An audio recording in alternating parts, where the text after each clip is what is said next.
whole of Indian Territory has been swallowed up by the white man, but many black men help with the swallowing. Many black men help with the swallowing.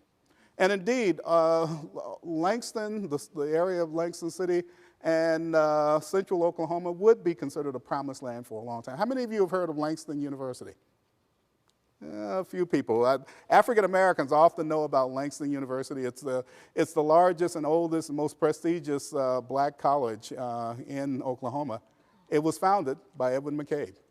And it was founded for Langston City, and it was founded as a way of trying to get African Americans to come to that area of central Oklahoma. Understand that there were African Americans by the thousands who would come to Oklahoma, and many of them would be successful. Indeed, by 1900, there would be 50,000 African American farmers in the Oklahoma Territory. 50,000 African American farmers. Most of these people were obviously homesteaders. Most of these people had participated in the various runs. They were very proud of the property that they had acquired. They were very proud of the communities that they established. This is the black store owner in Guthrie, Oklahoma Territory. Oklahoma didn't come anywhere near to being a black state, but it did offer for one brief moment, the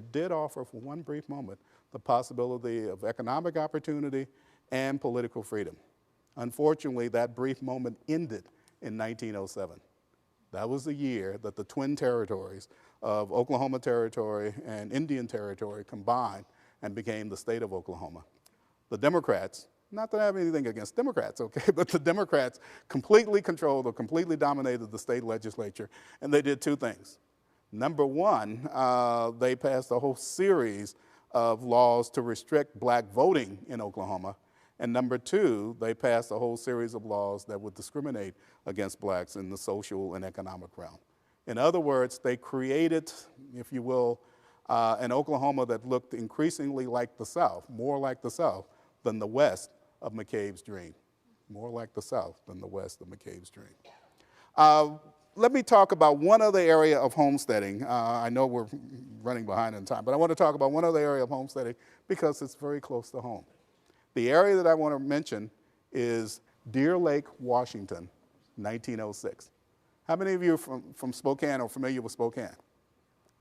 Oh, okay. Deer Lake, as you know, is a very trendy area. The Kirkendalls know this is a very, very trendy area. In the 1890s, there was a considerable effort to try to create a predominantly black agricultural colony in Deer Lake. And the driving force behind this was Reverend Peter Barrow Sr., who was a Vicksburg minister who was part of what I call the refugees out of the South into the West. He was driven out of Mississippi by the Reconstruction process, or the failure of Reconstruction, and he worked his way across the West and eventually ended up in Spokane. And he created Calvary Baptist Church in Spokane. And if you guys ever drive the freeway, I-90, you'll go right past the church. It's still right off the freeway. What you also may or may not know is that that was the church home for Ron Sims, our own Ron Sims. He grew up in that church. But Reverend Barrow is important to us because he would try to establish a colony at Deer Lake. He died in 1900, and his son took over the project, and eventually the colony was going to be established, and it would run for a while. This is what the son wrote. Deer Lake will establish a place where a demonstration of the possibilities of the colored farmhand can be made.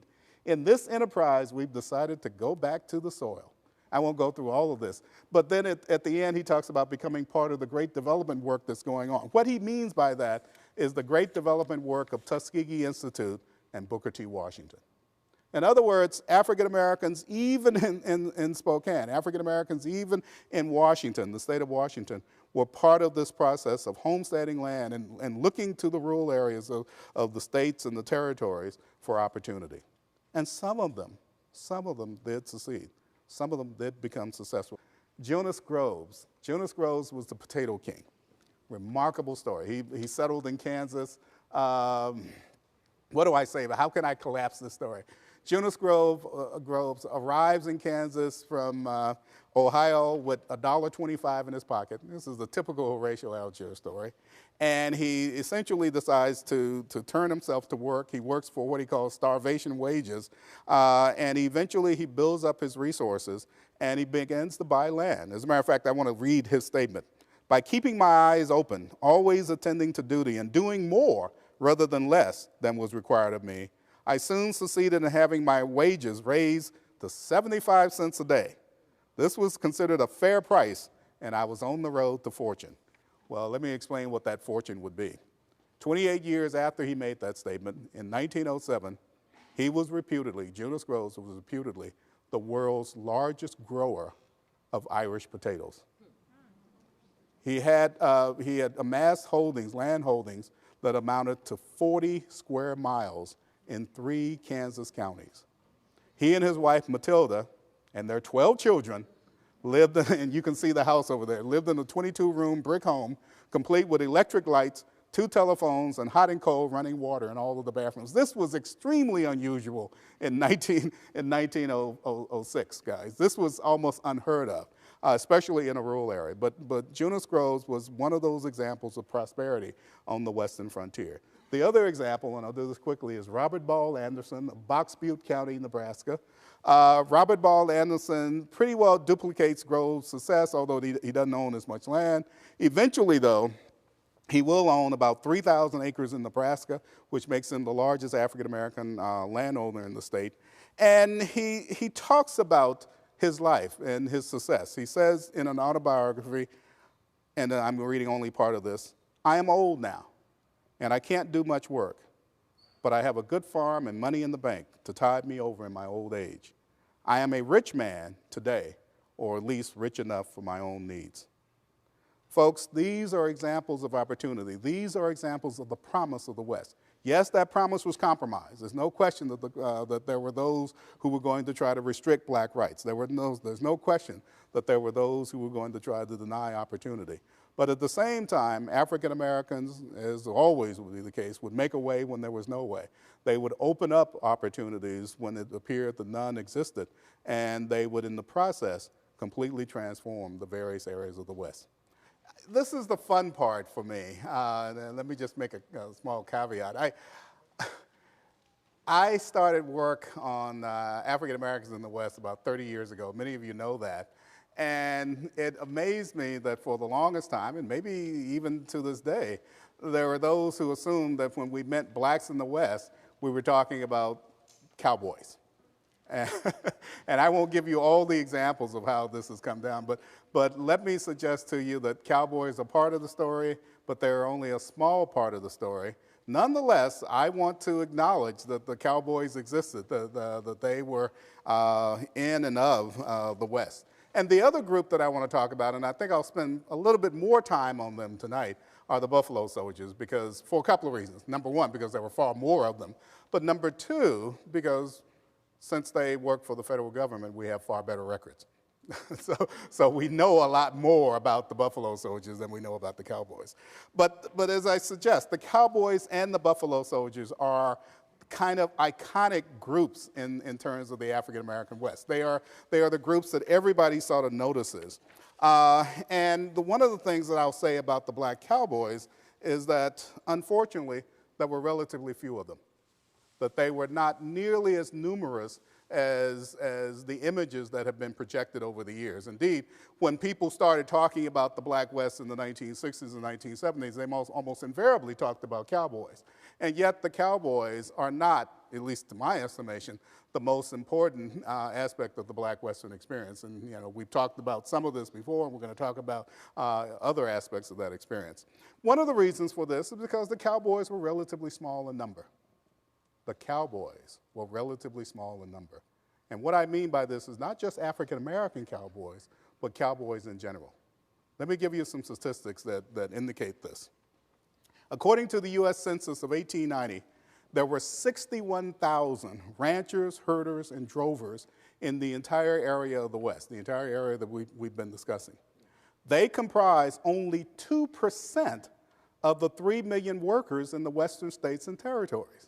Now, there's a disconnect here. I mean, our image of the West, yes, our image of the West is that it's a place that's full of cowboys, and yet the statistics, if the Census Bureau is to be believed, simply doesn't bear this out. And I always thought about, the problem of the image as opposed to the reality. And I realized, as I was doing my own research, that, for instance, Virginia City and the area around Virginia City, Nevada, had far more miners, and indeed even had far more clerks than it did cowboys or cattlemen. And yet, I don't know if many of you are old enough to remember Bonanza, are you not? Okay, you remember Bonanza. And I always imagine, what would Bonanza have been like if the story revolved around a clerk in Virginia City? It just doesn't work. It just really doesn't work. You have to have this image of the large and powerful rancher and the cowboys and all the rest, High Chaparral, Big Valley, Bonanza. They're all very, very powerful images, but do they reflect the reality? According to the census, they don't. That the vast majority of the people were not engaged in this business. Of those who were African American, of the 61,000 who were engaged in the range cattle industry, only 1,600 in 1890 were black. Compare this to the fact that there were 900,000 farmers in the West, including 75,000 African Americans. And when you see these figures, then you have to put in perspective this whole idea of the cowboys. Nonetheless, the census figures do reflect the fact that the cowboys existed in every state and territory in the West. Including right here in Washington, and certainly in eastern Washington. Moreover, one of the things that I found in my own research, and others who came before me, was that the image that we have of the West as a place where the cowboys were almost always white, and that was an image, of course, that was projected by Hollywood for so many years, was simply not the case, was simply not true. Indeed, the cowboys represented, if you will, very much of a multicultural workforce, far more multicultural than other aspects of the Western economy. And let me go to the next slide. And this is kind of an ironic slide. This is Theodore Roosevelt. Theodore Roosevelt was a cowboy himself. He was a ranch owner in the West. And here he is talking about cowboys of color. Now, he didn't use that term, but he's talking about the various people that worked with him. And notice what is going on here, beside Theodore Roosevelt's obvious racism, but understand what's going on. He's talking about people of various ethnicities. In South Dakota, where Theodore Roosevelt was ranching in the 1880s, there were Chicanos, there were Indians, and there were black cowboys. And if that's the case in South Dakota, imagine what it's like on the cattle frontier in the rest of the region. Indeed, one of the problems that we have in terms of discussing the cowboys is that we really, well, how will I put this? Cowboys, for the most part, didn't write. And because they didn't write, and because no one wrote for them or wrote about them, we have relatively scant material in which we can put together to try to find out about their lives. And as a result, we end up with snippets. As a result, we end up with bits and pieces of information from all across the board. But there are enough of those bits and pieces of information to begin to paint a picture about African-American cowboys, and that's what I want to talk about rather briefly tonight. Those cowboys, as I said before, did exist, and some of them became noted. For example, Mississippi-born slave, he was born a slave, Bose Icard, was lifted from anonymity by the praise that was given to him by his employer, a very famous Texas cattleman named Charles Goodnight. You may know Charles Goodnight as the guy who founded the Goodnight Loving Trail in the West. And notice what he says about Icard. He suggests that Icard is his best worker. And these kinds of tributes were not uncommon throughout the West. Yes, there were relatively few cowboys, but those cowboys who did exist tended to win praise of their employers more times than not. I should add as a caveat that we believe that most people who've seen the film or the series Lonesome Dove believe that Danny Glover's character was based on Bose Icard, a real black cowboy. Let me talk about another African-American cowboy who actually challenges the myth or the stereotype in a variety of ways. His name is D.W. or Daniel Webster 80 John Wallace, and he's a cowboy who becomes a rancher. Most cowboys would remain cowboys all their lives. They would remain poor. But some cowboys crossed the line. Some were able to accumulate resources and buy land. And D.W. Wallace was one of those. As a matter of fact, there is very little in his life, his early life, that would suggest anything that would happen to him later. He was born a free man in 1860. He was not born a slave, but he was born near Inez, Texas, and he started out as a cowboy. And as a cowboy, he had the fate of many of the other cowboys. And you can see, this is one of the reasons why he's interesting, you can see he left an interview that talks about the situation in the West. He described his life on the cattle frontier, but he also would, by 1900, begin to accumulate land, and ultimately, he would have a 10,000-acre ranch in West Texas, and he would become one of the most successful ranchers in the entire state. The question that is often raised, and certainly the question that I've tried to raise, and I think I've answered it, is did the black cowboys face discrimination? After all, they worked mostly in Texas, which was very much Southern in culture as much as it was Western.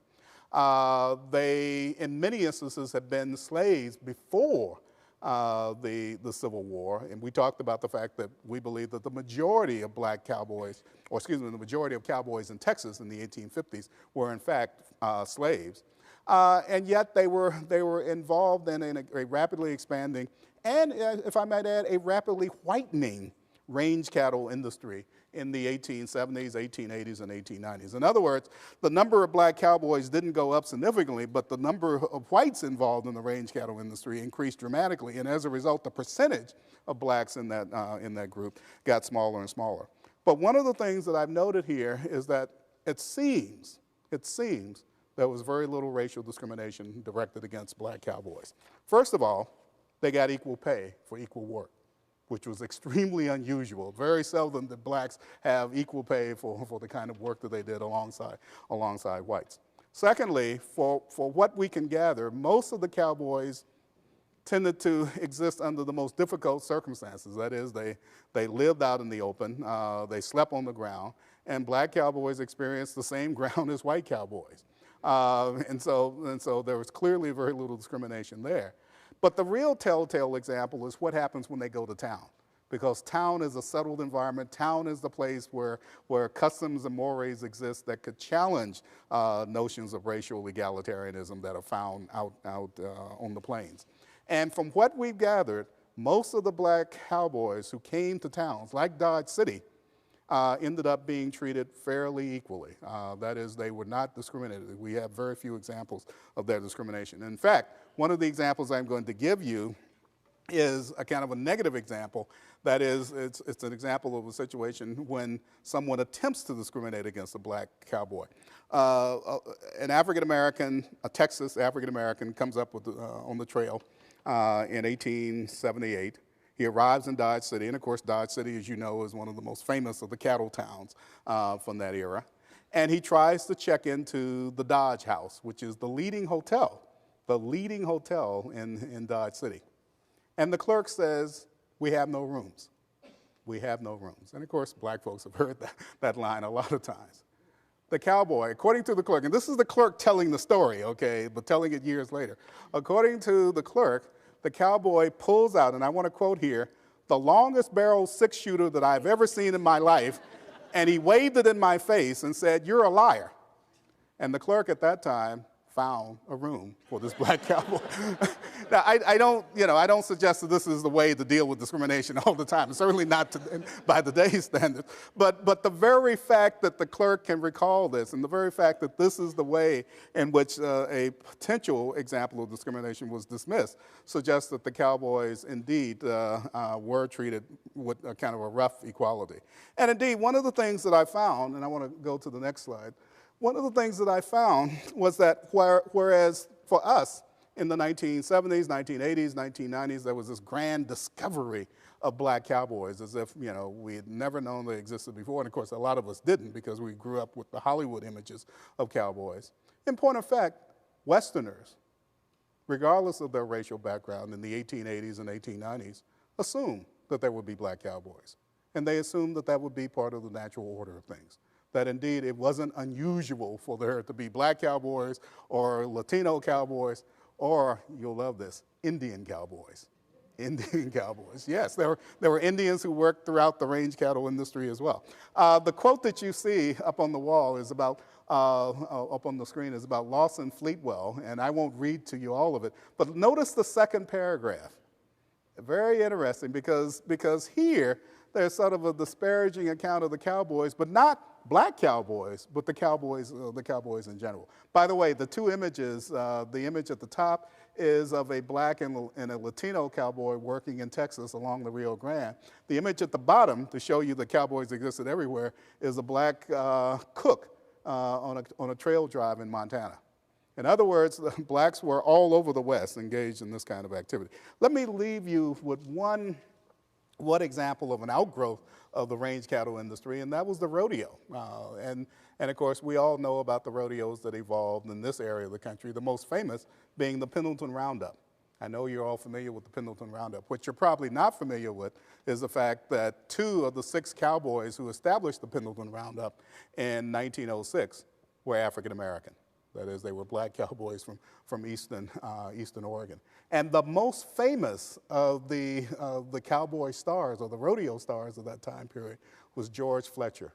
I had the distinct honor of interviewing Mr. Fletcher, unfortunately, when he was in a nursing home, and only months before he died in 1975. But he was a remarkable man. He was a legend in Pendleton. Everyone respected him because of his abilities, particularly, and I won't get into all of these stories, but particularly because some people had felt that he had been cheated out of his just due in terms of the accolades that had come to rodeo stars. The other person I will mention just in passing is Tracy Thompson, who's another star from Pocatello, Idaho.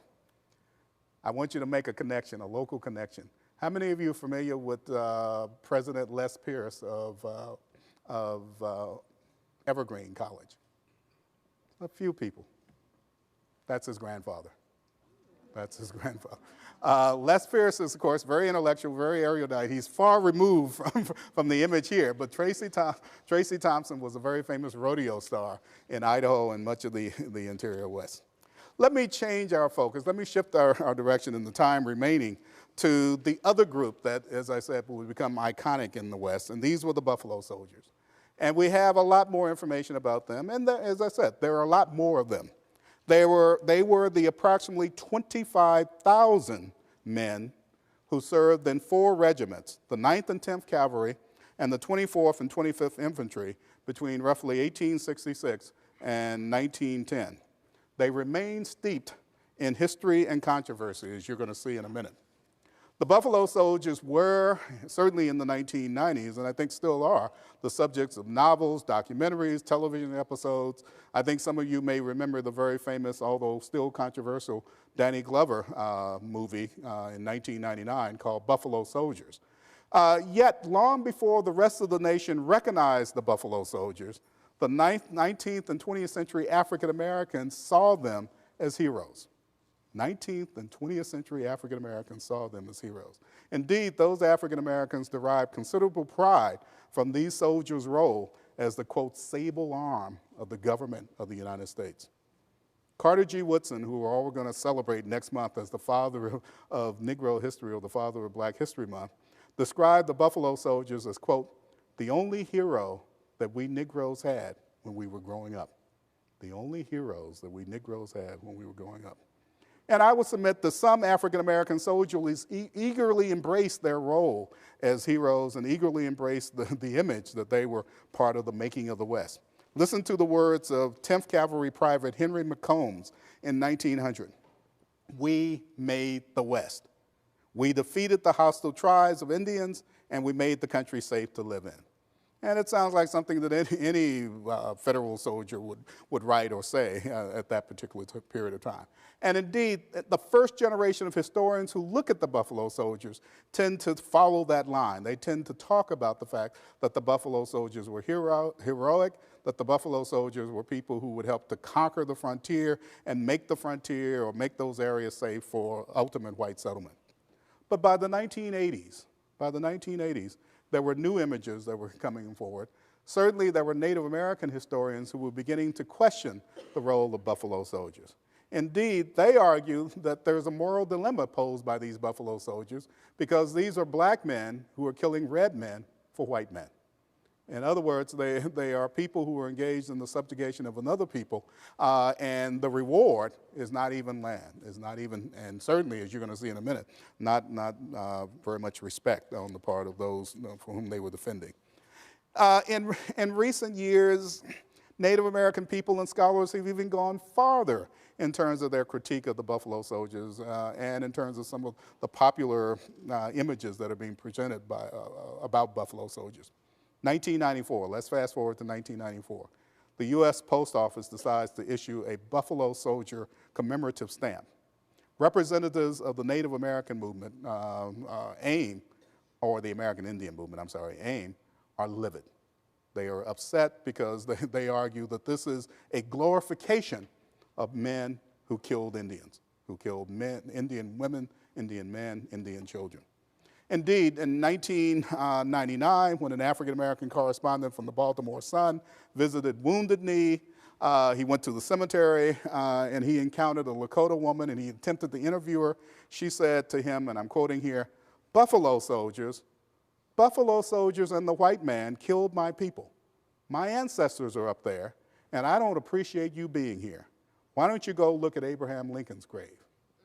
Well, I would submit to you that this is, as I said, the kind of controversy that's been evolving about Buffalo Soldiers. I've been involved in debates or discussions, I like to think of them as discussions more than debates, about the role and the image of Buffalo Soldiers vis-a-vis Native Americans. But the relationship between Buffalo Soldiers and Native Americans is extremely complex, and it's a relationship that historians are only now beginning to fully understand and comprehend. If the legacy of the Buffalo Soldier is enveloped in controversy, their origin is beyond dispute. After the Civil War, the U.S. Army was quickly reduced from 1.5 million soldiers to its pre-war total of 16,000. And in the process, the Army was reorganized to create new units that were going to fight mainly in the West, because that's where the frontier was, and that's where it seems that the difficulty was. Black soldiers were going to be part of those 4 units that I mentioned before, the 9th and 10th Cavalry, the 24th and 25th Infantry. And as a result, blacks would eventually become, technically, 10% of the Army of the United States in the West. In many instances, because of desertions or because of low staffing in the other units, blacks would actually comprise 15 to 20%. And in some areas of the West, they would be the majority of the Buffalo Soldiers. The first men who enlisted in the cavalry and the infantry units, that is the black units, were mostly 18 and 19-year-olds. They were too young to have seen service in the Civil War in 1866 or 1867. They had fairly simple reasons for joining, and I want to share a couple of those with you. Former slave Reuben Waller joined the 10th Cavalry in 1867 to, quote, fight in the Indian Wars that were then raging in Kansas and Colorado. On the other hand, a man named Mazik Sanko, who was a Creole from New Orleans, joined the Army because of the possibility of education. He figured that by joining the service, he would get educational opportunities that would not be available to him in the private sector. And I might say, let me add parenthetically, that I think that was one of the major, if you will, one of the major factors, one of the major attractions of people, African Americans, who joined the Army, at least up until World War II.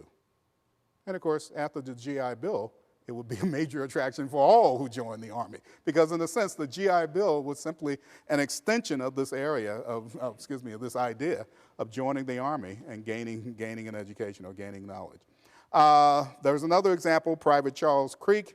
I got tired of looking at mules in the face from sunrise to sunset. Actually, he should have said the other part of the anatomy of the mule. And he said, there must be a better way of living in the world. And of course, he eventually would join the U.S. Army. But by the 20th century, by the early 20th century, the reasons for joining the Army would become far more complex because the Buffalo Soldiers had now become an institution. And African Americans were flocking to them precisely because of their reputation. Read the quote here. This is George Schuyler, who's, some of you may know him as a very famous columnist for the Pittsburgh Courier from the 1930s up until the 1960s. But before that, he was a Buffalo soldier at Fort Lawton and other places. And you can see, this is from the UW archives. These are Buffalo soldiers at Fort Lawton in 1900. This is just after they had returned from China. And what did they do in China? They put down, or they were part of the force that put down the Boxer Rebellion. Many of you are familiar with the Boxer Rebellion. Understand what's going on here. The Buffalo soldiers, and you're going to see examples of this throughout the West, but eventually after 1900, they're going to be used in the same capacity around the world. And, you know, we can fast forward to Iraq right now. That Buffalo soldiers would be the arm of the U.S. government. They would carry out policy. And regardless of how we feel about the policy, these Buffalo soldiers would be on the front lines, you know, making sure that that policy was instituted by the government of the United States. Notice Schuyler's approach here. He said, I never saw any person, any colored person in any position of authority, and he goes on. And look at what he says. They talked of far-off places. Now, Buffalo soldiers couldn't say this in 1866 or 1867, but by 1900 they could. They talked of far-off places, the Philippines, Cuba, China, Mexico, and the Indian Territory. Texas, Arizona, New Mexico. I guess they were just as exotic as somebody growing up in New York. But he talked to far-off places, and he says, in the Army, I could see the world that I wanted to see and have a chance to advance myself. Folks, this sounds almost like an Army recruiting poster today. Almost like what the Army says today. Let me give you an example, kind of a cross-section of the kinds of things the Buffalo soldiers did. I mean, we have this image of Buffalo soldiers fighting Indians, and certainly some of that took place, but let me show you the Buffalo soldiers were, as I said before, carrying out the policy of the federal government, and as such, they were going to be used in a variety of ways. For example, in the Battle of Tularosa, New Mexico, a group of Buffalo soldiers literally saved the town. I don't have enough time to get into it now, but Tularosa was a town of about 500 people. It was being attacked by a band of Apaches under Victorio. They assumed that they were going to be annihilated. We don't know that's the case. But black soldiers came in and literally rescued the town. And of course, one of the first blacks to gain, to be awarded a Congressional Medal of Honor was the first sergeant who led the group of black soldiers into the town of Tularosa. I told this I gave this example at a presentation in San Angelo, Texas, thinking, okay, this is nice, this is a good example. At the end of the hour, a woman walked up with her granddaughter, an older woman with her granddaughter, and she said, my mother remembered those black soldiers saving the town. And I was moved by this. I mean, that here we have, I saw a living link to that particular story. We don't have a lot of examples of black soldiers saving towns, but certainly black soldiers were going to be engaged in activities that would result in the defense of populations. And that's how I come to my second example, defense of populations. In this instance, they defended the white settlers of Tularosa. And make what you will of this next example. In 1879, 10th Cavalry troops protected Kiowa women and children from Texas Rangers who were bound to try to kill them all. In other words, here are black soldiers saving Indians from attack by whites, by Texas Rangers. Let me give you a third example, 1881. In 1881, units of the 25th Infantry were called upon to provide disaster relief for 1,000 men, women, and children who had been forced out of their homes by a North Dakota flood. As far as we know, this is the first time the Army was used for disaster relief, and these, of course, were black soldiers who were engaged in this. All I could think of was Katrina. All I could think of was the hurricane in New Orleans last year. In other words, African-American soldiers were actually engaged in activities that were unlike anything that soldiers had normally done before. 1892, 1899, the Coeur d'Alene district of northern Idaho. Some of you may know it, you've been through it, you've probably driven through it. It was one of the richest silver ore producing areas in the world. It was also the center of a lot of mining activity, including union activity. Unions went out on strike in 1892 and in 1899. There was tremendous conflict between the unions and the mine owners, and the townspeople got caught in the middle of that conflict. Buffalo soldiers were sent in to try to maintain order. As a matter of fact, if you can see on the right, the upper right slide or image, this is it's a bad image, but it's an example of how will I say this, a corral, or better still, a concentration camp that Buffalo soldiers set up for striking miners. In other words, the soldiers rounded up hundreds, if not thousands, of striking miners and held them there. I will tell you, I have personal knowledge of this, that there are whites in northern Idaho who still resent Buffalo soldiers or black soldiers precisely because of that incident, those incidents in 1892 and 1899. I ran into that in the 1970s when I went up to do interviews. Let me give you some other examples. Oh, these are just other examples that are sort of evident. These on the lower right, these are Buffalo soldiers leading Sooners, or white settlers, out of the Indian territory. They tried to get in illegally. That's why they were called Sooners, and leading them out. Here we have Buffalo soldiers guarding miners in New Mexico, Buffalo soldiers at the top guarding stagecoaches. You know, these are the various activities. Sometimes, though, Buffalo soldiers got to do, or some Buffalo soldiers got to do interesting things. This is the 25th Infantry Bicycle Corps in Yellowstone Park. I'll do this very quickly.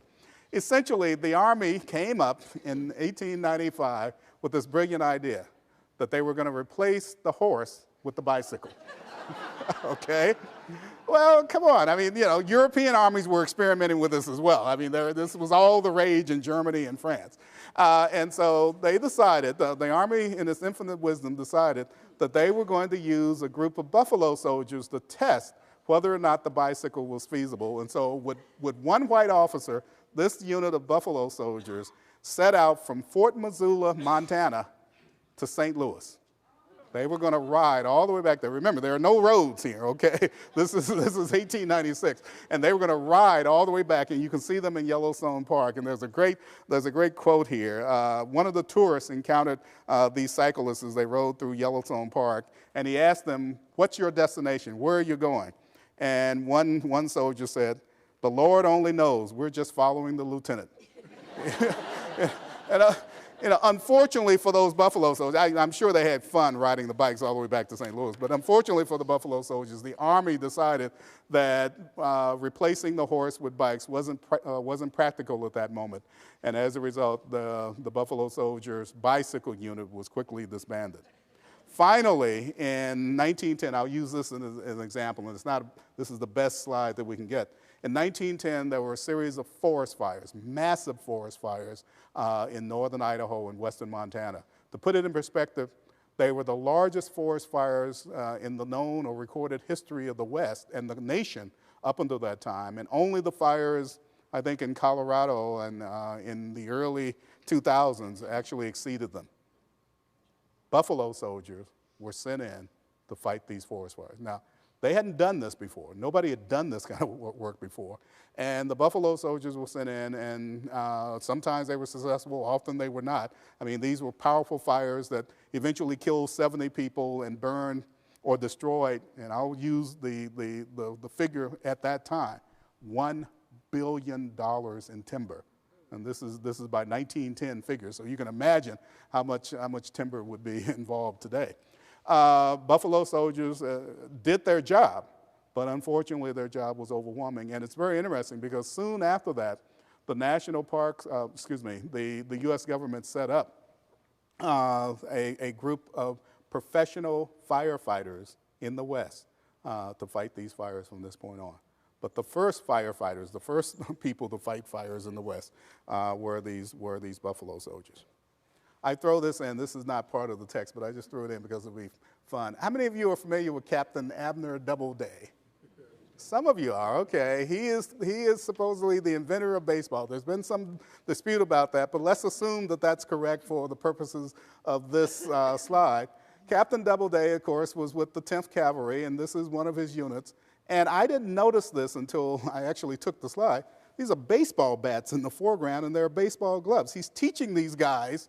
He's literally teaching these guys to play baseball. What better way to get knowledge of baseball than from the guy who supposedly invents baseball?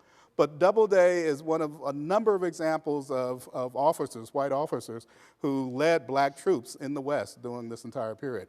Perhaps the most famous officer, white lieutenant, and eventually captain of black soldiers in the West was John J. Pershing. the head of the expeditionary forces in Europe later on, General Pershing. He had a tremendous regard. I can't get into a lot of this now, but he had a tremendous regard for African-American soldiers at a time when very few of his fellow officers shared that regard. And yet, and I think that's a good segue into this next slide, not only did fellow officers have low regard for African-American soldiers, but many of the townspeople, including, ironically, many of the townspeople who were defended by those black soldiers. You can see this editorial from the Las Cruces 34. And of course, as you can imagine, African-American soldiers were going to have to deal with a threat that was wholly different from forest fires or floods or Native American warriors or the like. They were going to have to deal not just with white prejudice, but often white attack.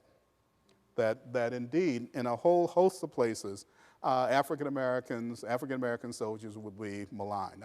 Again, I don't have time to get into all of this, but just think Brownsville, Texas, 1906, or think Houston, 1917, or think 100 different occasions in the West. And that's, again, part of what I call the tragic irony of the Buffalo Soldiers. These are men who are called upon to defend the very men, women, and children who in many instances are engaged in the maligning. Now, that's not to say that everyone in the West did so. There were thousands of whites who respected and admired the Buffalo Soldiers, but there were also thousands of other whites, and I would dare say more whites, who maligned the Buffalo Soldiers, who felt that they were useless, as the editorial had argued before.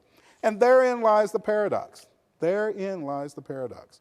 On one hand, these men are needed. They're needed to try to maintain the peace. They are needed to try to, quote, settle the frontier or to conquer the frontier. And indeed, as such, they have to act like men.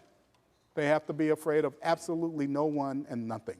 They have to, in effect, they have to embrace, in effect, a demeanor that would allow them to challenge any possibility, any danger that they would confront. And yet, somehow or another, they were supposed to turn that off when they came in contact with settled society. They were supposed to go back and be subservient again. And a lot of these people couldn't make the switch. And to be honest with you, they shouldn't have had to have made the switch. They shouldn't have had to have gone back and forth between the subservient role and that of real men, real soldiers in the United States Army.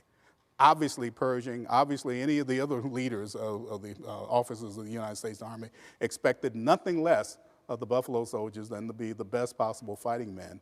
And yet they lived in an America where African-American males were not supposed to be men.